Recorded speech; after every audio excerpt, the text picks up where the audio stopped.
আজকে আমি সবার জন্য গরম গরম ভাত, মাছের মাথা দিয়ে ডাল, ঝুরি ঝুরি আলু ভাজা আর তার সাথে কাতলা মাছের কালিয়া রান্না করব। অনেকদিন ভালো মন্দ খাওয়া হয় না। এই বলে ছোট বৌমা রান্নাঘরে চলে যায় আর সে সবার জন্য বাঙালি খাবার রান্না করতে শুরু করে, কারণ সে ভীষণই ঘরোয়া খাবার খেতে পছন্দ করে।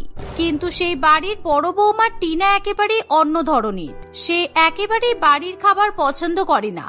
টিনার কাছে যখনই টাকা থাকে তখনই সে অনলাইন থেকে বিরিয়ানি না হলে চাউমিন, আবার কখনো মোমো, বার্গার, পিৎজা ইত্যাদি অর্ডার করে খায়। কি ব্যাপার রত্না, তুমি রান্নাঘরে কি রান্না করছো? তোমাকে যে বললাম আজকে রান্না বান্না করতে হবে না, আমরা সবাই অনলাইন থেকে খাবার অর্ডার করে খাবো, তবুও তুমি রান্না করছো? দিদি, কালকে রাত্রিবেলা তুমি রেস্টুরেন্ট থেকে গরম গরম নান আর কিমা মশলা আনিয়ে খেয়েছিলে। আজকে আবার দুপুরবেলা অনলাইন থেকে খাবার অর্ডার করে খাবে? এত বাইরের খাবার খাওয়া উচিত নয়। তাই আমি সবার জন্য ঘরোয়া খাবার রান্না করছি। এই বলে রত্না সবার জন্য আবার রান্না করতে শুরু করে। কিন্তু বিষয়টা তার বড় জায়ের মোটেই পছন্দ হয় না। আর যখন ছোট বৌমার রান্না হয়ে যায় তখন সে তার শাশুড়ি মা চাঁদনী দেবী, ননদ প্রিয়াঙ্কা এবং বাড়ির দুই ছেলে শিবম ও তোতনের পাতে খাবার পরিবেশন করে। রত্না, আমাকে এসব খাবার দিও না। আমি আমার জন্য গরম গরম মাটন বিরিয়ানি, চিকেন চাপ আর নুডলস অর্ডার করিয়েছি। এক্ষুনি চলে আসবে, খেয়ে নেব। তুমি আমার খাবারটা ফ্রিজে তুলে রেখে দাও, রাত্রিবেলা তুমি খেয়ে নিও। তোমাকে আমি বারণ করলাম যে এসব খাবার অর্ডার করো না, আমি রান্না করছি বাড়িতে, কিন্তু তবুও আমার কথা শুনলে না। এসব বাইরের তেলযুক্ত খাবারই তুমি অর্ডার করলে। টিনা তার জায়ের কথাই পাত্তা দেয় না। আর কিছুক্ষণের মধ্যেই ডেলিভারি বয় এসে খাবার দিয়ে চলে গেলে টিনা খাবারগুলো থালায় সাজিয়ে খেতে বসে পড়ে। আর বড় বৌমাকে বাইরের খাবার খেতে দেখে সবারই সেই খাবার খাওয়ার ভীষণ পরিমাণে লোভ হয়, কারণ তাদের প্রত্যেকেরই এরকম বিরিয়ানি, মোমো, নুডলস ইত্যাদি খেতে ভালো লাগে। বড় বৌদি, তুমি একা একা এসব খাবারগুলো খেয়ে নেবে? তুমি তো জানো আমি বিরিয়ানি খেতে কত পছন্দ করি। তাই তুমি আমাকে একটু বিরিয়ানি দাও, তাহলে আমি বিরিয়ানি খাবো। এসব ভাত টাত আমি আর খাবো না। হ্যাঁ নিশ্চয়ই, আমি বেশি করেই বিরিয়ানি অর্ডার করেছি। আমি জানি তুমি বিরিয়ানি খেতে পছন্দ করো। চলো একসঙ্গে বিরিয়ানি খেয়ে নি। আর মা, এই দেখুন অনেকটা চাউমিন আছে, কিন্তু আপনি চাইলে চাউমিন খেতে পারেন। এমন কথা শুনে শাশুড়ি মেয়ে এবং ননদ দুজনেই খুবই খুশি হয়। ফলে তারা ছোট বৌমার হাতে রান্না করা খাবার ছেড়ে বড় বৌমার অনলাইন থেকে নিয়ে আসা খাবার খেতে শুরু করে। অন্যদিকে বাড়ির দুই ছেলেও যেহেতু বিরিয়ানি, চাউমিন, মোমো খেতে পছন্দ করে, তাই তারা আর কেউ রত্নার রান্না করা খাবার খেতে চায় না। আমি প্রত্যেকদিন ভালো ভালো খাবার রান্না করি আর রান্না করে খেটে খেটে মরি, কিন্তু তবুও তোমরা সবসময় এরকম অনলাইনের খাবার খাওয়ার জন্য পাগল হও কেন? আমার আর ভালো লাগে না। কালকে থেকে আমি আর রান্নাই করব না। তোমরা সবাই অনলাইনের খাবার খাবে আর আমি নিজে হাতে রান্না করে ঘরোয়া খাবার খাবো। এই বলে রত্না রেগে গিয়ে সেখান থেকে চলে যায়। কিন্তু বাকিরা সবাই অনলাইনের খাবার খেতে শুরু করে। এভাবেই দেখতে দেখতে কিছুদিন কাটে আর প্রত্যেকদিন বড় বৌমা এরকম অনলাইনে খাবার অর্ডার করে খায়। আর বাইরের খাবার খাওয়ার লোভে পড়ে সবাই তার সাথে অনলাইনের খাবার খেতে শুরু করে। একদিন, বড় বৌদি, আজকে আমার কয়েকটা বান্ধবী বাড়িতে আসবে, একসাথে গ্রুপ স্টাডি করতে আসবে। তাই তুমি যদি সবার জন্য অনলাইন থেকে গরম গরম মাটন বিরিয়ানি আর চিকেন চাপ অর্ডার করো তাহলে খুব ভালো হতো। সবাই একসঙ্গে আনন্দ করে খেতে পারতাম। ও তাই নাকি? কিন্তু আমি যেই দোকান থেকে বিরিয়ানি আর চাপ অর্ডার করি সেই দোকান কিন্তু সকাল থেকে অনলাইনে অ্যাভেলেবেল নেই। কোনো সমস্যা হয়েছে মনে হচ্ছে। আর অন্য কোনো দোকানের বিরিয়ানি আমার ঠিক ভালো লাগে না। তাই তোমাকে একটা কথা বলবো, তুমি শুনবে তো? ও আচ্ছা, তাই নাকি? হ্যাঁ বলো, নিশ্চয়ই শুনবো। কিন্তু আমার মনটা খুব খারাপ হয়ে গেল জানো। আজকে তাহলে আমরা বাইরে থেকে খাবার অর্ডার করে খেতে পারবো না? আরে তাতে কি হয়েছে, তোমার ছোট বৌদি আছে তো। আজকে আমি সকালে রান্নাঘরে গিয়ে দেখেছি ও ফ্রাইড রাইস আর চিলি চিকেন রান্না করছে। যাও তুমি তোমার ছোট বৌদিকে গিয়ে বলো তোমার বন্ধুদের জন্য বেশি বেশি করে ফ্রাইড রাইস আর চিলি চিকেন রান্না করতে। এই কথা শুনে টিনা খুবই খুশি হয় আর তখনই সে রান্নাঘরে তার ছোট বৌদির কাছে চলে যায় আর তাকে গরম গরম ফ্রাইড রাইস এবং চিলি চিকেন বেশি বেশি পরিমাণে রান্না করার আবদার করে। কেন হঠাৎ করে আজকে আবার বেশি বেশি করে ফ্রাইড রাইস, চিলি চিকেন রান্না করতে বলছো কেন? তোমার বড় বৌদি অনলাইন থেকে খাবার নিয়ে আসবে না বলছি? তুমি তো প্রত্যেকদিন বড় বৌদির সঙ্গে বাইরের খাবার খাও, তাহলে আজকে কি হলো? দেখো ছোট বৌদি, এত বেশি কথা শুনতে কিন্তু আমার ভালো লাগে না। আজকে আমার বান্ধবীরা আসবে, আর আমি বড় বৌদিকে বলেছিলাম অনলাইনে আমাদের জন্য বিরিয়ানি আর চিকেন চাপ অর্ডার করতে, কিন্তু বড় বৌদি বলল অনলাইনে এখন রেস্টুরেন্টে অ্যাভেলেবেল নেই, তাই তোমাকেই রান্না করে দিতে বলছি। তোমার যদি রান্না করতে ইচ্ছে না হয় তাহলে তুমি বলে দিতে পারো। আচ্ছা ঠিক আছে, এত কথা শোনাতে হবে না। আমি যখন আমার জন্য রান্না করতে পারি তখন সবার জন্যই রান্না করতে পারবো। আর তোমার বান্ধবীরা যদি আমার হাতের খাবার খায় তাহলে আমার ভালোই লাগবে। তাই তুমি যাও, আমি ফ্রাইড রাইস চিলি চিকেন রান্না করে রেখে দিচ্ছি। এই শুনে প্রিয়া খুবই খুশি হয়ে সেখান থেকে চলে যায়। আর এভাবেই দেখতে দেখতে কিছুক্ষণ সময় কাটে, আর রত্না সবার জন্য গরম গরম ফ্রাইড রাইস এবং চিলি চিকেন রান্না করে। কিছুক্ষণের মধ্যে প্রিয়াঙ্কার বান্ধবীরা চলে আসে, আর তারা গল্প করতে করতে ফ্রাইড রাইস এবং চিলি চিকেন খায়। এভাবেই প্রিয়াঙ্কার বান্ধবীরা যখন সবাই খাওয়া দাওয়া করে চলে যায়, তখন রত্না তার বড় জায়ের ঘরের সামনে দিয়ে যাওয়ার সময় বিরিয়ানি এবং চিকেন চাপের গন্ধ পায়। কি ব্যাপার, দিদিজি বললো আজকে নাকি অনলাইনে রেস্টুরেন্ট অ্যাভেলেবেল নেই, তাহলে নিজে কোথা থেকে বিরিয়ানি আর চিকেন চাপ অর্ডার করে খাচ্ছে? কি বদমাইশ! প্রিয়াঙ্কাকে কেমন মিথ্যা কথা বলে দিল, আর আমি সবার জন্য রান্না করে মরলাম। এই বলে রত্না প্রিয়াঙ্কার কাছে যায়, আর প্রিয়াঙ্কাকে নিয়ে এসে সেই দৃশ্য দেখায়। ফলে প্রিয়াঙ্কাও তার বড় বৌদির উপর ভীষণ পরিমাণে রেগে যায়, আর সে নিজের রাগ চেপে রাখতে পারে না। ফলে সে বড় বৌদির ঘরে গিয়ে ভীষণ পরিমাণে ঝগড়া করতে শুরু করে, যার ফলে টিনা ভীষণ পরিমাণে ভয় পেয়ে যায়। বড় বৌদি, তুমি আমাকে সকালবেলা মিথ্যা কথা বললে কেন? তুমি অনলাইন থেকে খাবার অর্ডার করতে পারবে না সেটা তো সরাসরি বলে দিতে পারতে। এরকম লুকিয়ে লুকিয়ে মাটন বিরিয়ানি আর চিকেন চাপ অর্ডার করে খাওয়ার কি মানে? এটা কিন্তু তুমি ঠিক করলে না বড় বৌদি। দেখো প্রিয়াঙ্কা, নিশ্চয়ই তোমার ছোট বৌদি তোমাকে ভুল বুঝিয়েছে।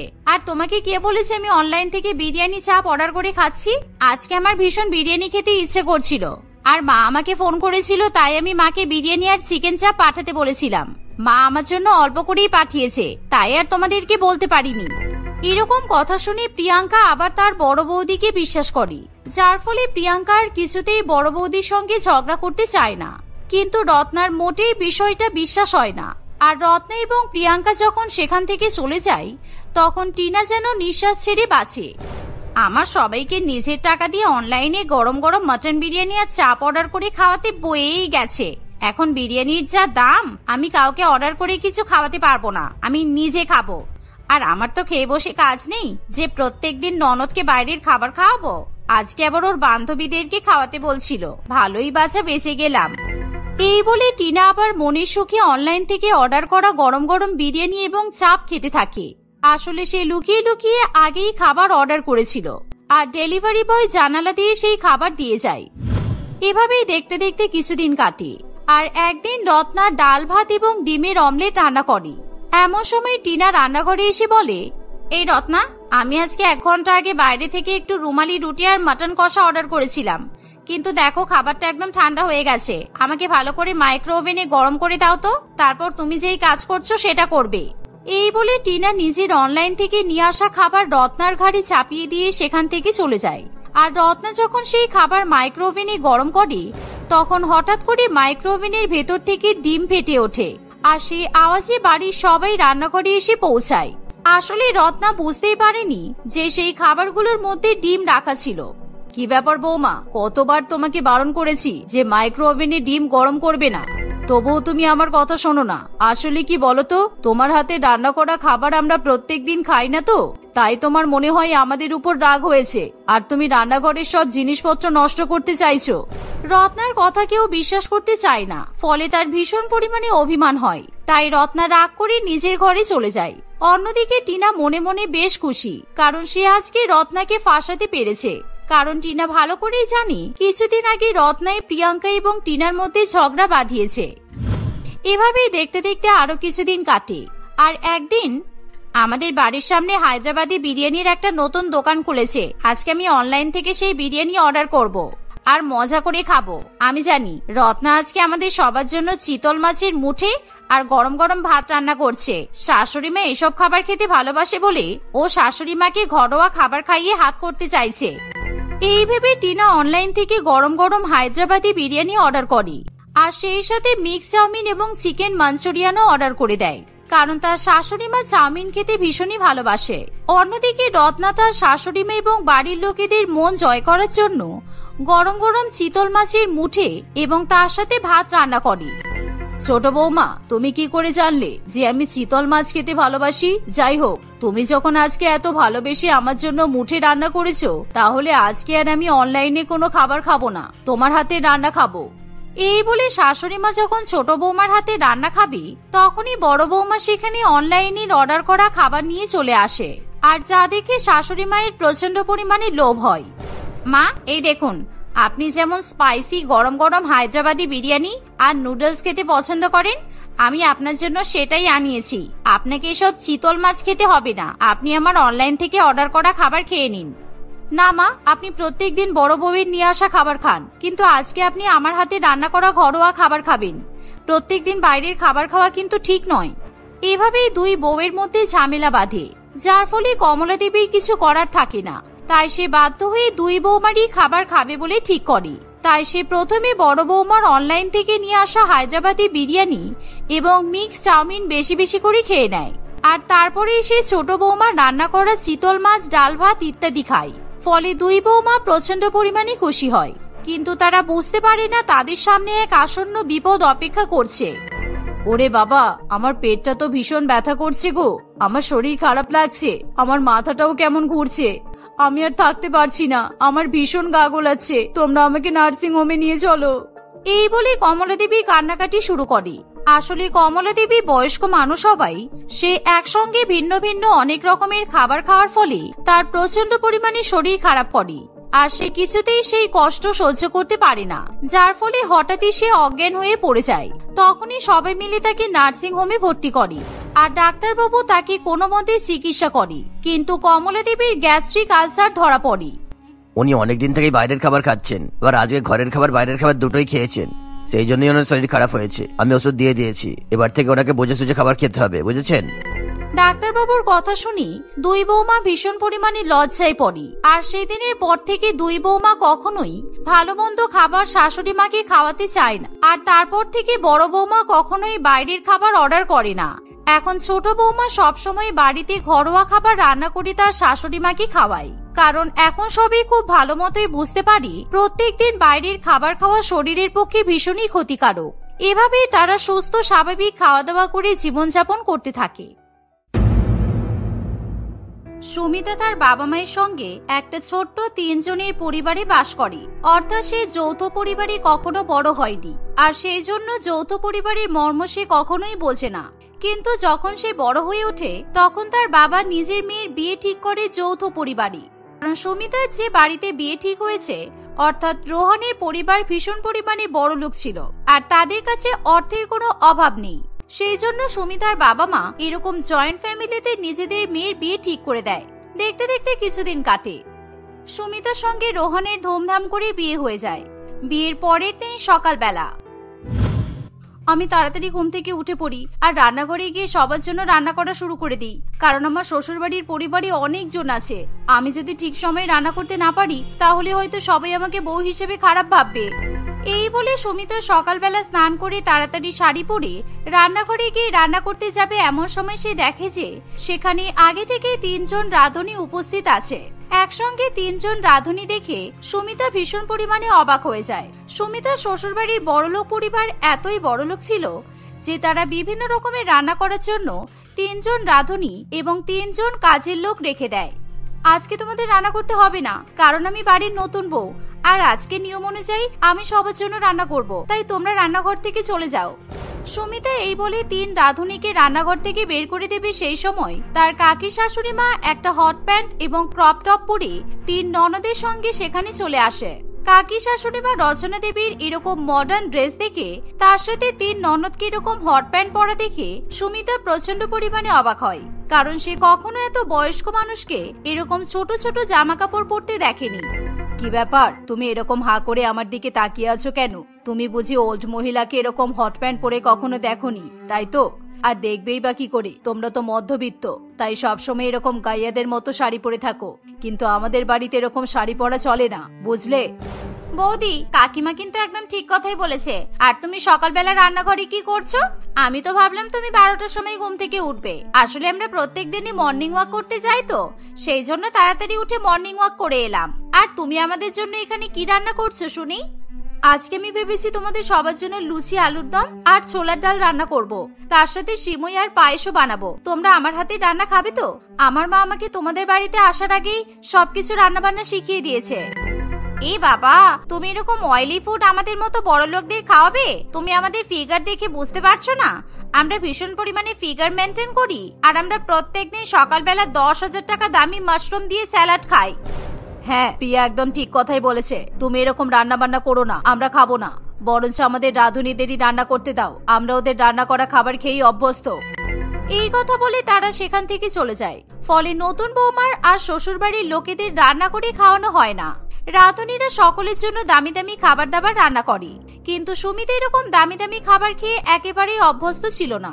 তাই সে নিজের জন্য আলাদা করে গরম গরম লুচি এবং আলুর দম রান্না করে। সুমিতার বড়লোক পরিবারের বড় পরিবার দামি দামি খাবার দাবার খেলেও সুমিতার সাথে তার শাশুড়ি মা কিন্তু লুচি এবং আলুর দম খায়। আর সুমিতা যখন খাওয়া দাওয়া করে নিজের ঘরে যাবে, তখন সে নিজের ঘর একেবারে গুলিয়ে ফেলে। কারণ তার শ্বশুর বাড়ি একেবারে রাজপ্রাসাদের মতো ছিল, আর সেখানে অনেকগুলো কামরা ছিল। আর সব কামরাগুলো যেহেতু একই রকমের দেখতে, তাই সুমিতা নিজের ঘর একেবারে গুলিয়ে ফেলে। আমি বলিউড কিংবা হলিউডের বড় বড় সিনেমায় এরকম রাজপ্রাসাদের মতো শ্বশুরবাড়ি দেখেছি। আমি কখনো ভাবতেই পারিনি যে আমার এত বড়লোক শ্বশুরবাড়ি হবে। কিন্তু এত বড় বড় ঘর, সুন্দর সুন্দর ঘরের মধ্যে আমার ঘরটা কোনটা আমি তো খুঁজেই পাচ্ছি না। এই বলে সুমিতা তার জেঠি শাশুড়ি মা পারমিতা দেবীর ঘরে ঢুকে পড়ে। আর সেই সময় পারমিতা দেবী গান চালিয়ে জোরে জোরে নাচ করছে।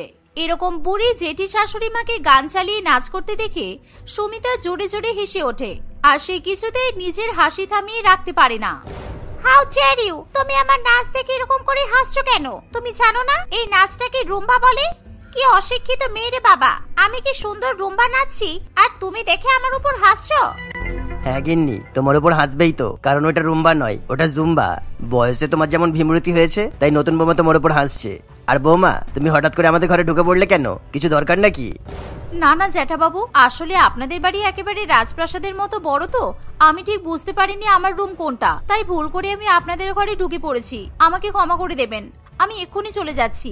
আর জেঠিমা, আমি আপনার নাচ দেখে হাসতে চাইনি, কিন্তু এমন অদ্ভুত ভাবে আপনি নাচছেন তাই দেখে আমি হাসি চেপে রাখতে পারিনি। পারলে আমাকে ক্ষমা করে দেবেন।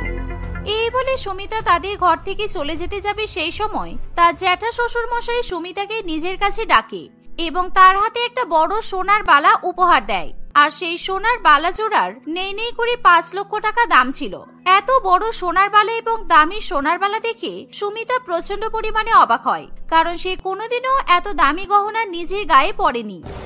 দেখো বৌমা, এটা আমার পারিবারিক সোনার বালা। আমার মা মারা যাওয়ার সময় তোমার জেঠিমাকে দিয়েছিলেন, আর এখন আমি তোমাকে দিলাম। সুতরাং এটা আমাদের বড়লোক পরিবারের বড় ঐতিহ্য। তুমি কিন্তু এটা সামলে রেখো, কেমন? সুমিতা রতন বাবুর কথা শুনে খুবই খুশি হয়। এভাবেই দেখতে দেখতে 2 দিন কাটে, আর সুমিতা একেবারে রাজরানীর মতো বড়লোক পরিবারে বসে থাকে। কিন্তু সে যেহেতু মধ্যবিত্ত পরিবার থেকে এসেছে, তাই এরকম রাজরানীর মতো থাকা তার কপালে সহ্য হয় না। কারণ তাকে সবসময় নিজের কাকি শাশুড়ি, জেঠি শাশুড়ি কিংবা ননদের কাছ থেকে কোনো না কোনো ভাবে অপমান সহ্য করতে হয়। একদিন সুমিতা জানালার সামনে দাঁড়িয়ে আছে, সেই সময় সে জানালার নিচ থেকে ফুচকাওয়ালাকে যেতে দেখে।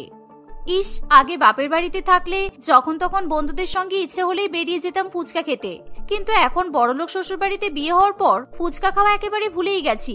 আমার তো ফুচকাওয়ালাকে দেখে খুবই ফুচকা খাওয়ার ইচ্ছে করছে। সুমিতা ফুচকার লোভ সামলাতে না পেরে সে তাড়াতাড়ি করে বাড়ি থেকে বাইরে বেরিয়ে পড়ে, আর ফুচকাওয়ালাকে দাঁড় করিয়ে সে বেশি বেশি করে ফুচকা খেতে শুরু করে দেয়। এমন সময় তার বড়লোক শ্বশুর বাড়ির পরিবার থেকে তার কাকি শাশুড়ি, জেঠি শাশুড়ি এবং 3 ননদ নতুন বৌমাকে এরকম ভাবে ফুচকা খেতে দেখে নেয়। ইস, কি ডিসগাস্টিং লো ক্লাস মেন্টালিটি! এই মেয়েকে বিমলা কোথা থেকে যে তুলে এনেছে কে জানে। এরকম বড়লোক পরিবারে বউ বানিয়ে কেন যে এনেছে কিছুই বুঝতে পারছি না। কেমন ভাবে রাস্তায় দাঁড়িয়ে দাঁড়িয়ে ফুচকা খাচ্ছে, ডিসগাস্টিং। একদম তুমি ঠিক কথাই বলেছো। আমি কতবার করে বলেছিলাম যে আমার আমেরিকা ফেরত দিদির মেয়ের সঙ্গে রোহানের বিয়ে দিতে, কিন্তু বিমলা তো কোনো কথাই শুনলো না। আর এখন আমাদের এরকম বস্তির মেয়ের সঙ্গে সংসার করতে হচ্ছে। চুপ করো জেঠিমা, জ্যাঠাবাবু তো আবার ওর হাতে সোনার বালা পরিয়েছে।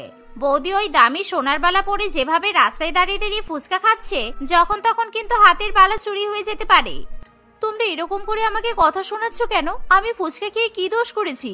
তোমরা এখানে এসো আর আমার সঙ্গে ফুচকা খাও, কারণ ফুচকা খাওয়া হলো মেয়েদের ধর্ম। তাড়াতাড়ি চলে এসো। এমন লো ক্লাসের মতো কথা আমাদের সঙ্গে বলবে না বৌদি। আমরা কোনোদিনও ফুচকা খাই না। ওই গরিব লোকটা কিভাবে হাত দিয়ে ফুচকা দিচ্ছে আমার দেখেই তো ঘৃণা করছে। আমরা সবসময় দোকান থেকে ফাস্ট ফুড কিনে নিয়ে এসে খাই, তাও আবার অনেক হাজার হাজার টাকা দিয়ে। তুমি সেসব স্বপ্নে কোনোদিনও ভাবতে পারবে না। তুমি একদম রাস্তায় দাঁড়িয়ে ফুচকা খেয়ে আমাদের পরিবারের সম্মান নষ্ট করবে না বলে দিলাম। তুমি এখন বড়লোক পরিবারের বউ। বড়লোক পরিবারের মহিলা সদস্যরা কিছুতেই সুমিতাকে রাস্তায় দাঁড়িয়ে ফুচকা খেতে দেয় না। এমনকি তাদের বাড়ির পাশে মেলা হলেও সুমিতা সেই মেলায় যেতে পারে না। আর যদি তার কখনো বাজারে যেতে ইচ্ছে হয় তবুও সে বাজার করতে যেতে পারে না, কারণ সেই সব কাজ করার জন্য আলাদা আলাদা বাড়িতে চাকর রাখা আছে। এমনকি সে যদি ছাদে গিয়ে গরমের মধ্যে হাওয়া খেতে চায় তবুও তাকে ছাদে দেওয়া হয় না, কারণ বাড়ির বউ নাকি ছাদে ওঠে না। এই বড়লোক পরিবারে বিয়ে হয়ে আসার পর এতজন সদস্যের মধ্যে আমার একেবারে দম বন্ধ হয়ে আসছে। আমার স্বাধীনতা প্রায় চলে গেছে বললেই চলে। আর আমি যদি জানতাম তাহলে আমি এরকম বড়লোকের বড় পরিবারে কখনো বিয়ে করতাম না। এইভাবে দেখতে দেখতে আরো কিছুদিন কাটে। একদিন সুমিতা ঠিক করে যে সে তার বড়লোক বড় পরিবারের সকল সদস্যের কথা উপেক্ষা করে বাইরে বেরিয়ে তার মনের মতো শপিং করতে যাবে। আর সেই জন্য সে কাউকে কিছু না বলেই বাড়ি থেকে বেরিয়ে যাবে বলে ঠিক করে। আমি বরঞ্চ এই সোনার বালাটা হাত থেকে খুলে আলমারিতে রেখে যাই। এই কথা বলে সুমিতা তার সোনার বালা আলমারিতে রেখে কাউকে কিছু না বলেই বাড়ি থেকে বেরিয়ে যায়। আর সারাদিন বাইরে ঘুরে ঘুরে নিজের মন পছন্দ মতো ছোটখাটো বাজারে গিয়ে শপিং করে। কখনো কুলফি খায়, আবার কখনো বিরিয়ানি খায়, কিংবা কখনো তার প্রিয় বান্ধবীর সঙ্গে দেখা করে। এভাবেই সারাদিন খুব মজা করার পর সে যখন শ্বশুর বাড়িতে ফিরে আসে তখন তার বড়লোক শ্বশুর বাড়ির বড় পরিবার তাকে অনেক খারাপ খারাপ কথা বলে। ওই যে গরিবদের রানী ঘুরে ফিরে এখন বাড়ি চলে এসেছে। সত্যি এসব মেয়েগুলোকে যতই নর্দমা থেকে তুলে এনে বড়লোক পরিবারের বউ বানাও না কেন, এদের কখনো কোনো শিক্ষা হবে না। তোরা একটু চুপ করবি? সবেমাত্র বৌমা এই পরিবারের বউ হয়ে এসেছে। আমাদের পরিবারের নিয়ম কানুন শিখতে ওর তো একটু সময় লাগবে, তাতে তুই ওকে এত কথা শোনাচ্ছিস কেন? বৌমা, আমাদের বাড়িতে তুমি নতুন বউ হয়ে এসেছো, সেই উপলক্ষে আমরা সবাই মিলে তোমার জন্য একটা পার্টি থ্রো করেছি।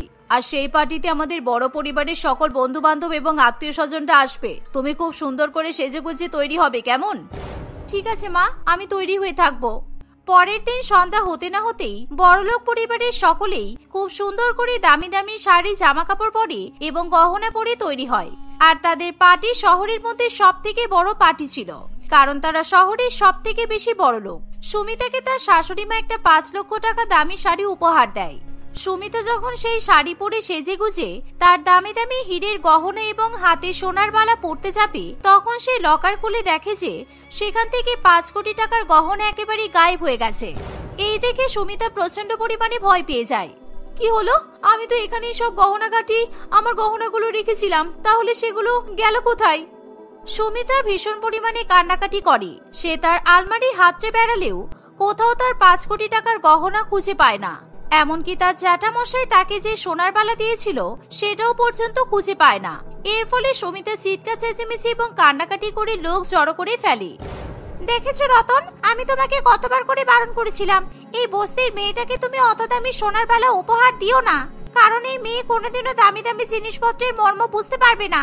দেখো, ও আজকে ওই বালা সত্য এত দামি দামি হীরের গহনাগুলো হারিয়ে ফেলেছে। এইসব ফালতু কথা রাখো তো দিদি। আমার মনে হয় এই বদমাইশ গরিব মেয়েটা ওর বাপের বাড়িতে সব গহনাগুলো চালান করে দিয়েছে। ওর বাবা মা একেবারে পায়ের উপর পা তুলে এখন বসে বসে খেতে পারবে। আসলে বড়লোক শ্বশুর বাড়ি পেয়েছে তো ওই জন্য ওর বাবা মা টাকার লোভ সামলাতে পারেনি, তাই মেয়েকে দিয়ে এখন চুরি করাচ্ছে। বিশ্বাস করুন, আমি এই কাজ করিনি। আর হ্যাঁ, আমি হয়তো আপনাদের মতো বড়লোক নই, কিংবা আমার বাবা মা আপনাদের মতো বড়লোক নই, কিন্তু আমার বাবা মা আমাকে কখনো চুরি করা শেখায়নি, তাই দয়া করে আমার উপর দোষারোপ করবেন না। সুমিতার কথা কেউ শুনতে চায় না। সবাই মিলে বাড়ির বউকে খারাপ খারাপ কথা শোনাতে থাকে। আর এই দেখে রোহানের খুবই খারাপ লাগে। তখন রোহান তার বউকে বাঁচানোর জন্য এগিয়ে আসে।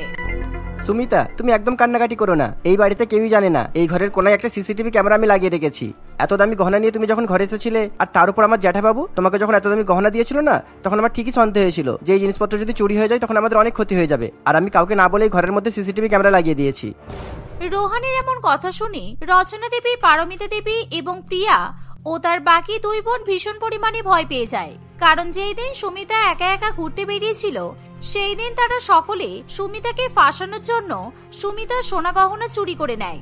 আর সিসিটিভি ক্যামেরায় সেই ফুটেজ রোহান যখন তার পরিবারের সকলের সামনে দেখায় তখন লজ্জায় তাদের মাথা লুকানোর জায়গা থাকে না।